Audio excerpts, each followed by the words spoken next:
ಚುನಾವಣೆಯಲ್ಲಿ ಒಂದು ವೇಳೆ ಪ್ರಜ್ವಲ್ ರೇವಣ್ಣ ಏನಾದರೂ ಗೆದ್ರೆ ನಾವು ಅವರನ್ನು ಅಮಾನತ್ತು ಮಾಡ್ತೀವಿ ಅಂತ ವಿರೋಧ ಪಕ್ಷದ ನಾಯಕ ಅಶೋಕ್ ಅವರು ಹೇಳಿದ್ದಾರೆ.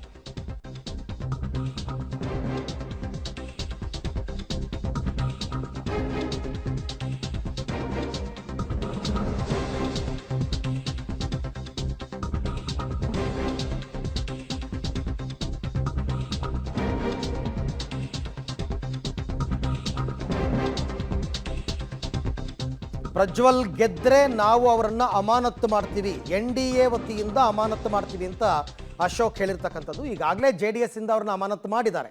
ಇನ್ನು ಮತ್ತೊಂದು ಸರ್ತಿ ಹೆಂಗೆ ಅಂತ ನಂಗೆ ಗೊತ್ತಿಲ್ಲ, ಯಾಕಂದರೆ ಇನ್ನು ಮೈತ್ರಿ ಮಾಡ್ಕೊಂಡಿದ್ವಿ, ಪ್ರಜ್ವಲ್ ಗೆದ್ರೆ ಕ್ರಮ ತಗೋತೀವಿ, ಮೈತ್ರಿ ಮುಂದುವರಿಸೋದ್ರ ಬಗ್ಗೆ ಕೇಂದ್ರ ನಾಯಕರೇ ತೀರ್ಮಾನ ಮಾಡ್ತಾರೆ ಅಂತೆಲ್ಲ ಒಂದಷ್ಟು ವಿಚಾರಗಳನ್ನ ಹೇಳಿದ್ದಾರೆ.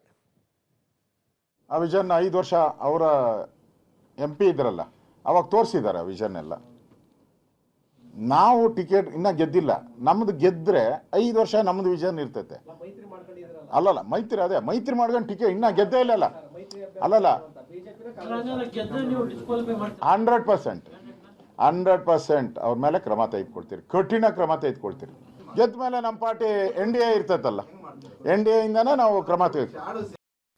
ಓಕೆ, ಬಟ್ ಈ ತೀರ್ಮಾನಗಳೆಲ್ಲ ದೊಡ್ಡ ಮಟ್ಟದಲ್ಲಿ ಆಗಬೇಕು. ಅಶೋಕ್ ಅವರು ಅವ್ರಿಗೆ ಗೊತ್ತಿರೋ ಅಷ್ಟು ವಿಚಾರಗಳನ್ನ ಹೇಳಿದ್ದಾರೆ. ಫೈನ್, ಏನು ಕ್ರಮ ತಗೋತಾರೆ, ಮುಂದುವರಿಸ್ಬೇಕಾ ಬೇಡವಾ ಅದೆಲ್ಲವೂ ಕೂಡ ಆಮೇಲೆ, ಯಾಕೆಂದರೆ ಅಷ್ಟೊತ್ತಿಗಾಗಲೇ ಇದು ಕೋರ್ಟ್ನಲ್ಲಿ ತೀರ್ಮಾನ ಆಗಬೇಕಲ್ಲ, ಅಪರಾಧಿನ ಅಲ್ವಾ ಅಂತ. ಆಮೇಲೆ ನೋಡೋಣ.